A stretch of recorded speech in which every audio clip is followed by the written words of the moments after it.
So again, thank you. And I will share today's a couple of case studies regarding language contact in the context that I work. And more or less with the idea to explore or reflect on the difficulties that sometimes we face regarding the direction of influence, how to establish the direction of influence, and also the timeline of these processes, especially if you work in a context where there is not much information available from prior periods, that is. So this is the context in which I work with. This is a map of Peru, and each color here represents a linguistic family in the Amazon region of Peru alone. This is the borders with Brazil, Colombia, and Ecuador within the Amazon.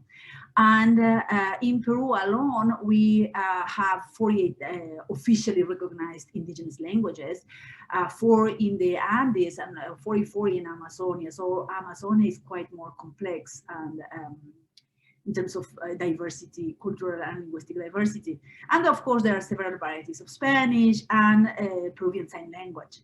The region that I will make reference the most in this talk will be Loreto, which is the area where I do my fieldwork. It is one of the most diverse regions in the country. Many languages spoken here and from from different linguistic families. And the other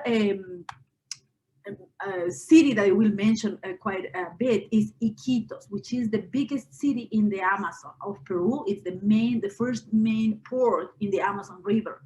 And there's a very interesting history behind. It's interesting to say something, but sad as well, in Iquitos. And as I said, this is the biggest city. It only has 400,000 inhabitants. There's not much, but that's the biggest.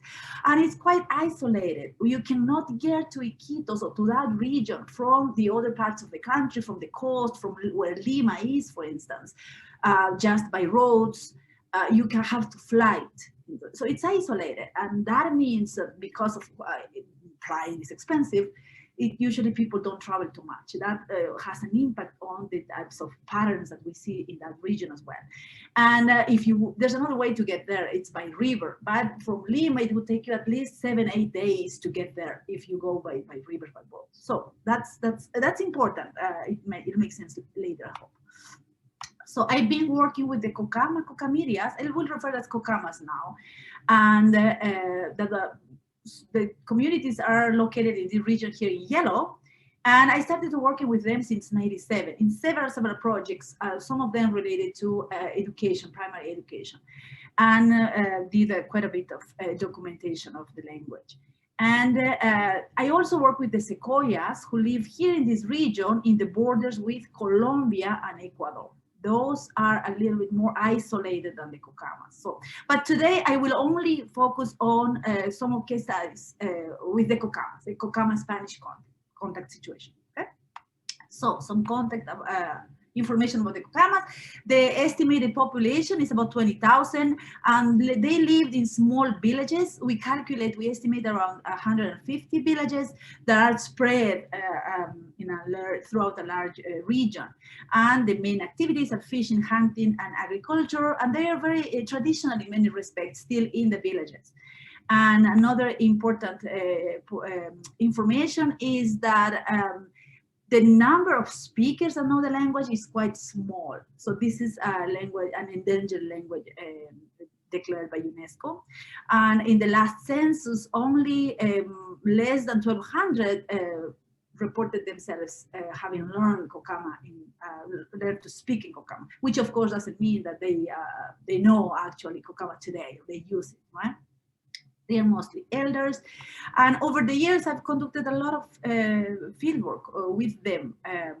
And this shows the two regions that we identify, two varieties spoken. This one, it would be the area where the Cocameria dialect is spoken, and here the Cocama dialect is spoken.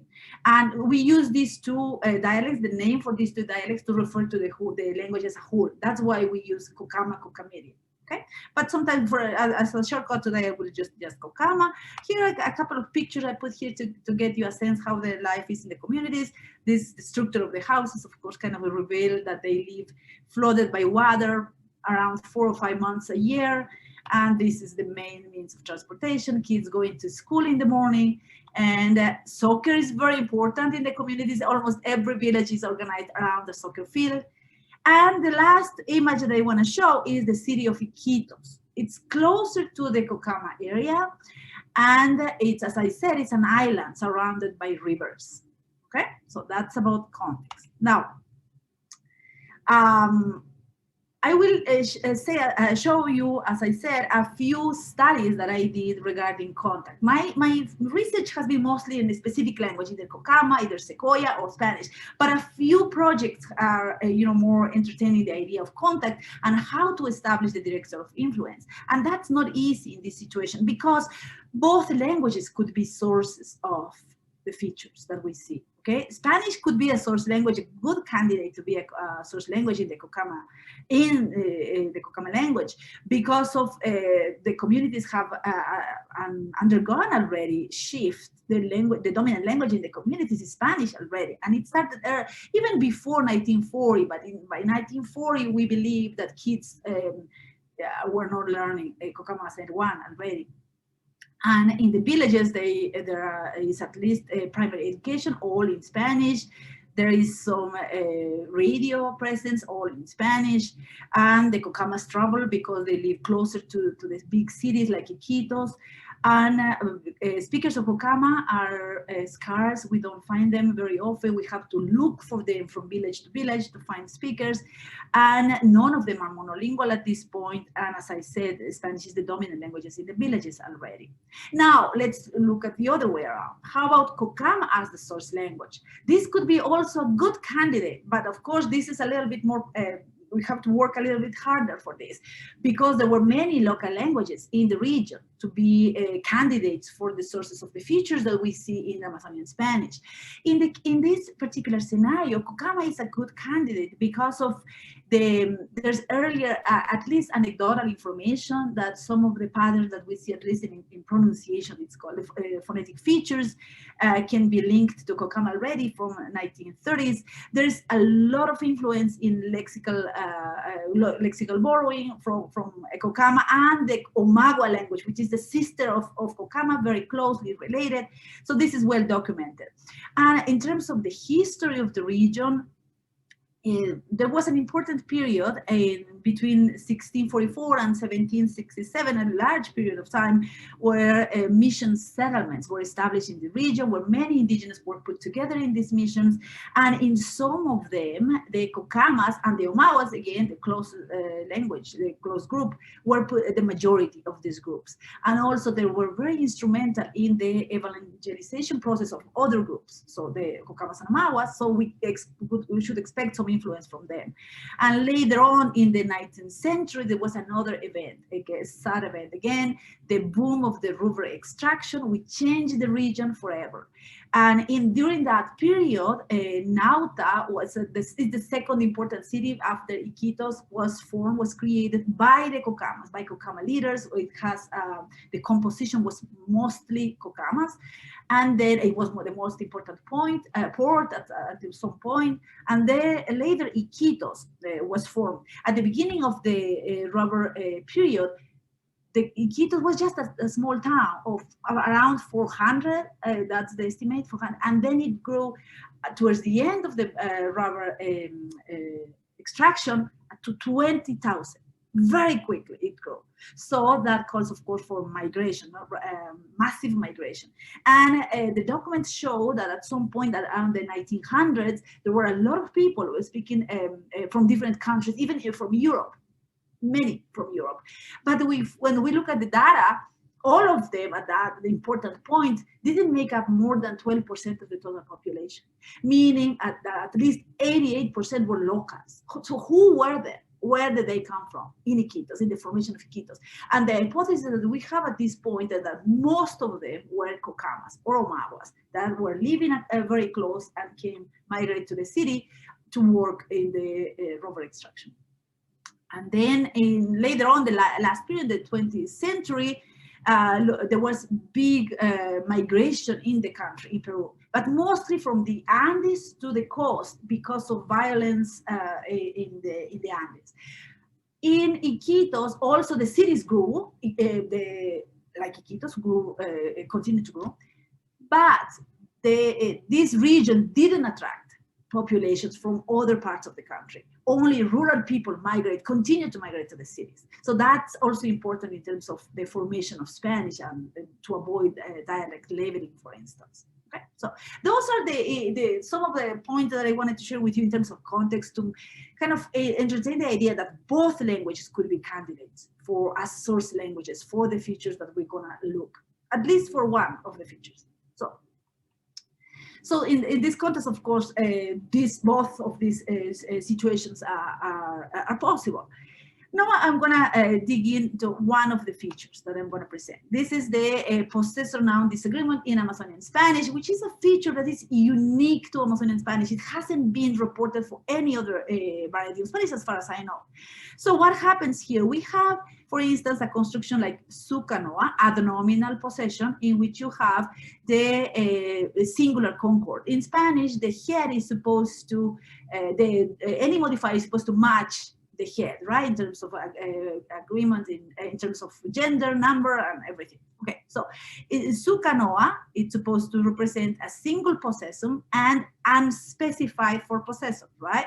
And then the other alternative, the plural agreement, would be multiple possessums and a single unspecified number of possessors, right? And you can also have, with this construction, you can also have distributed possession. You have multiple possessors and multiple possessors, but each of them possessing like their canoe. Each has their own canoe. You can also express that meaning with these two constructions. So it's unspecified.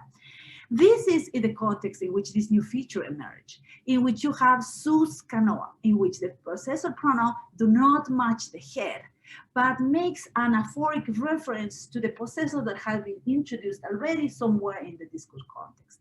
And it has to be multiple possessors. So I did a study that I won't show here today because of time, to make sure that this is in fact what's going on, that you have, this is only used when you have multiple possessors in the scene, in the context, right? And there is a feature in Kokama. This is exactly how adnominal possession works. And actually, this is a common pattern. Like English has it. So this is not like, oh, weird. This is pretty much, I'm not sure if, I think I've checked. Probably this is more common than the other one, like the Romance, the Spanish pattern. Anyway, so in this case, I will show you some results regarding these two questions that I was looking at. Can we make a link between Spanish and Kokama, and also say that Kokama is the source of this feature? And also the other question that I was more interested in actually was, is this new pattern developing a new meaning? Is it used for a specific situation, for a specific context, since all of the meanings related to the possessor are under-specified in Spanish? Maybe this language cares so much about the possessor and it's developing a new pattern just for that, right? So I was hoping to explore that. So I did several studies, and I'm going to just show you here this kind of one in a sequence. Here, I'm just looking at data from the villages where the Kokama substract, and these are all sociolinguistic interviews, and this particular study is with 21 participants, and I've identified 29 instances of the use of of multiple possessors. Okay, just multiple possessors. And I'm evaluating whether the innovative pattern is used or not. So I've coded for a bunch of variables. Here are some of them. And of course, for me, it was more interesting to see whether place makes a difference, whether the Kokama, the Spanish in the villages has this pattern, has higher rates of this feature or not, right? And then it turns out I highlighted it they're highlighted bold, that gender has a small impact. It's small impact. Women favor the pattern. Place doesn't have an impact. The animacy of the possessor does have an impact. But then in terms of animacy of the possessor, every token had human possessors. There was categorical. And then I was also trying to explore whether maybe this, as I said before, this construction has a specific meaning or a specific type of possession.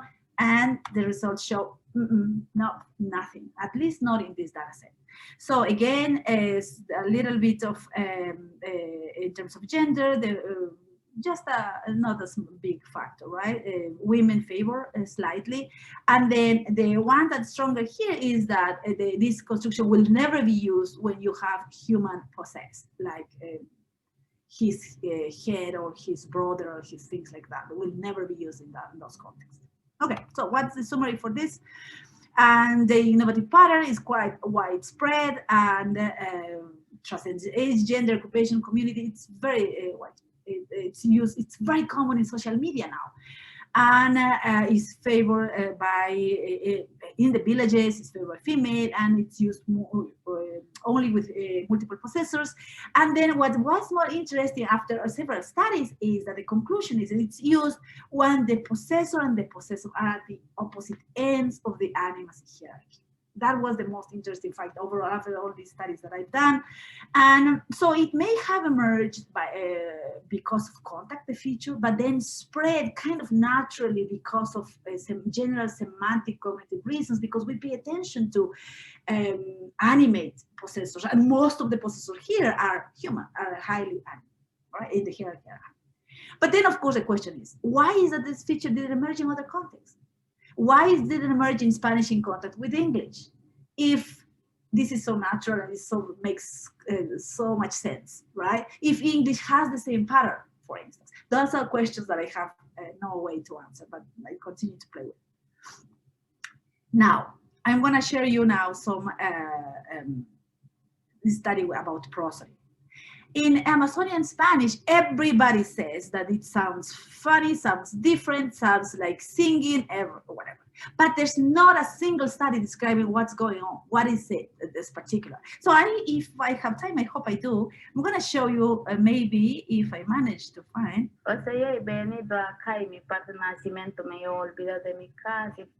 For those that speak Spanish, I imagine they notice right away that this is a very special one. And some people would say, but that sounds like Portuguese.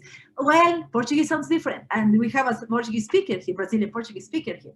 So what happens here is that we have unexpected prominence in word initial position, in the first vowel, okay?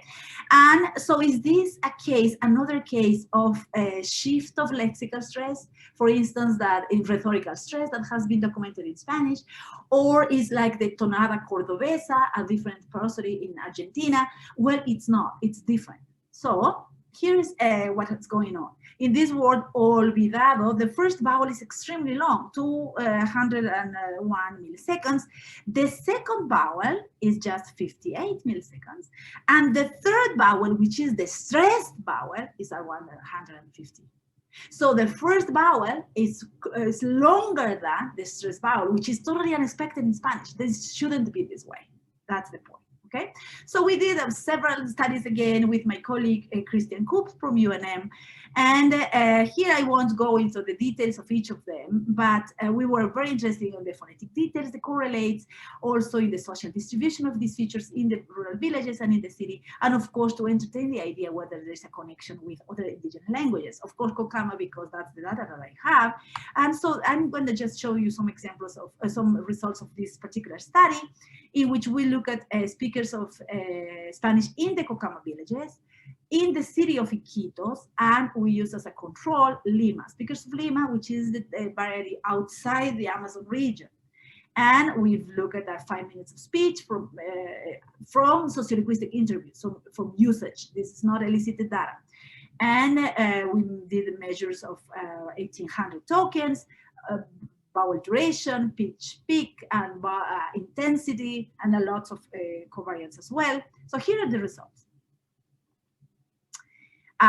So the first comparison will be between the initial vowel, and the second box shows the non-initial vowels. So if we compare the initial vowel with the non-initial vowel, every first initial vowel is longer than the non-initial vowel. If we compare the initial vowel with the stressed vowel, which is the third box, the initial vowel is in the villages is clearly longer. In Iquitos is as long as or equal equally long as the stress vowel. In Lima is the expected pattern. In Lima is what you expect for Spanish. The initial vowel cannot be longer, but the stress vowel is longer. How about for pitch? Here, Rosa, you have about 5 minutes. Oh, I have to write. Thank you. And so regarding pitch, this is what we could expect in every variety. The stressed vowel is higher in pitch, has a high pitch. In this respect, the Amazonian varieties do not differentiate. So our conclusion of this project is that in Amazonian Spanish, stress is associated, is correlated with pitch, and secondary stress is correlated with vowel lengthening. So these are the distribution of features, okay? And what would be the source of the feature? As I said, it will be Kokama, because we've noticed these two prosodic prominence in Kokama as well. What we have in Kokama is primary stress is not lexical assigned, but it depends on it goes in the penultimate syllable. So like a word like Muna is still, if you keep adding morphemes, the stress will just jump to the penultimate syllable. And you have Muna, Munata, Munataka, Munatakapa, and it goes like that. It always jump, regardless of what morpheme it is. So it's more delimitative stress than lexical stress. And I'm gonna play for you. I hope I want you to hear. So the stress is, the secondary stress is exactly similar. Here you have for the word Kamutuni, the first vowel 186, the second 94, and the third one 162. The pattern is exactly the same. And we did the same measurements. I won't stop here. We did almost the same methodology we used. Again, we look at 6 speakers in this case, and the amount of data was more than we did for the one before. We have 47 minutes in total. Again, selections from narratives and conversations and such. And here are the results. Here we were worried about that maybe because of my preliminary observations were that this sounds like rhythmic, right? Short, long, short, long, short, long. So we wanted to make sure that this is matches what we see in Spanish. So here's a word with the 2 pretonic syllables, and the initial syllable is longer than the stress, which is the dark pink. And now when we look at just 2 pretonic syllables, we see 1 pretonic syllable, we see that the first one is still a little bit longer than the stressed syllable. When we look at with 3, again, the first one keeps being longer, it's longer.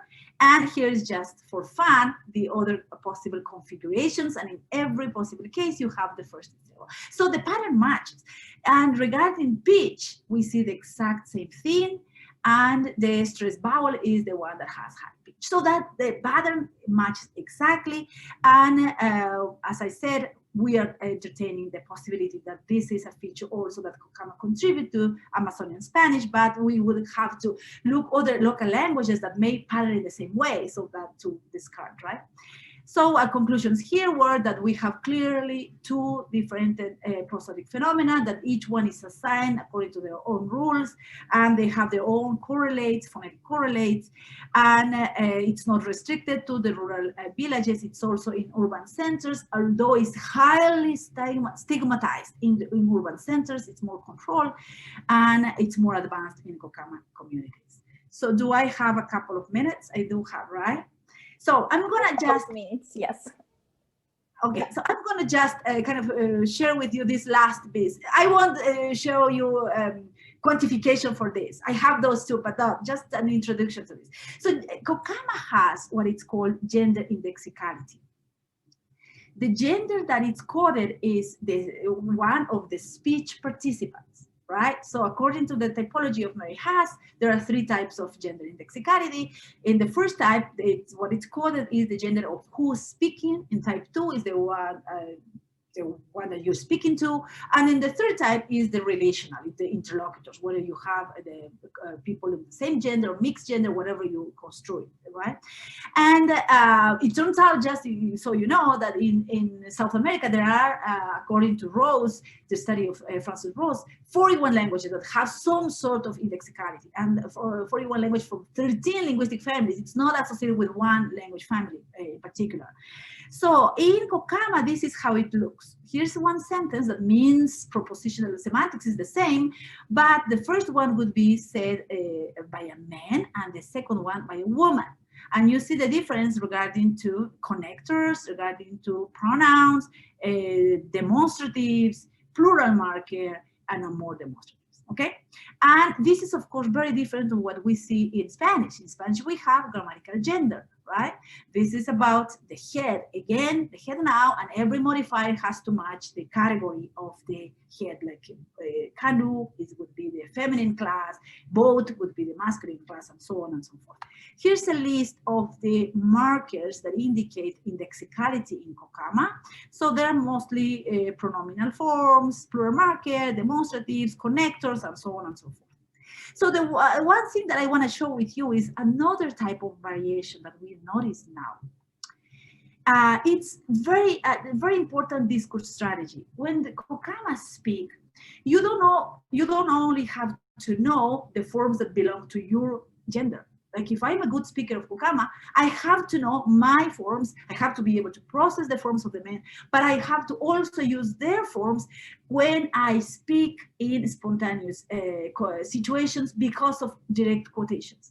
The language is full of direct quotations, and then when you direct quote somebody from a different gender, you have to use those forms. You have to switch. They do this quite dynamically online on the spot, right? And we see these very different patterns of use now because of different types of speakers. So I'm going to show you some just to finish. This is data from a traditional speaker. This is a story. And here in this particular context, there's he is quoting a female character. She says something. Every piece that it's underlined is an indexical of gender. And you can see in his speech, it's full of indexicals, right? The green pieces belong to the male gender system. But inserted are female forms.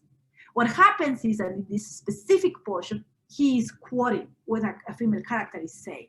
And they do this all the time in their conversation as well, all the time.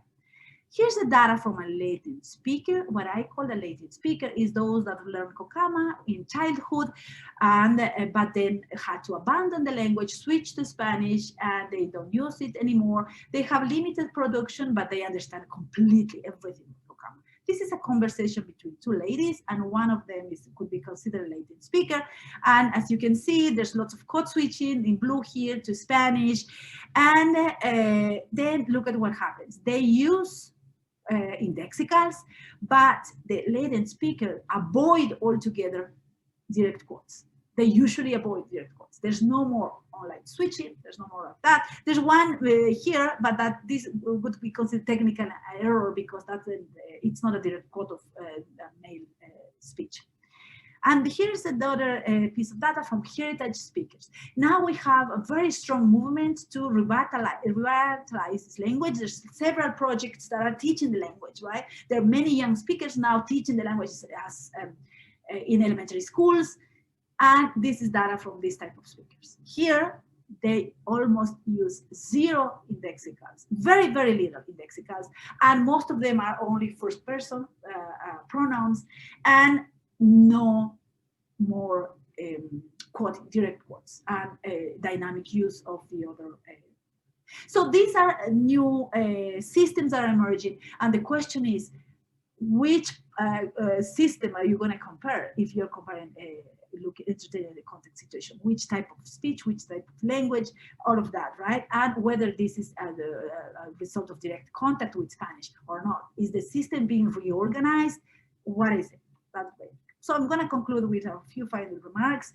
And I hope I make the link, the connection between Amazon and Spanish of Kokama clear. There exists But of course, identifying clearly which one is the source is still problematic.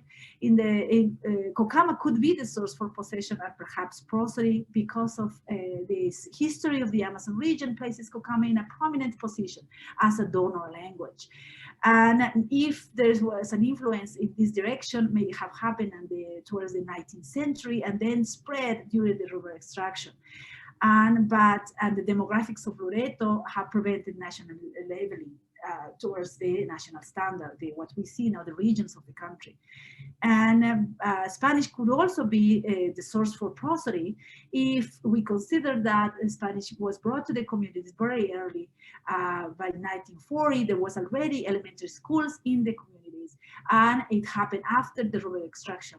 So maybe the Spanish that came to the village already have this information pattern, and that was brought into Kokama. And the problem here is that we don't have data from spoken Kokama from earlier periods, so it's kind of a puzzle.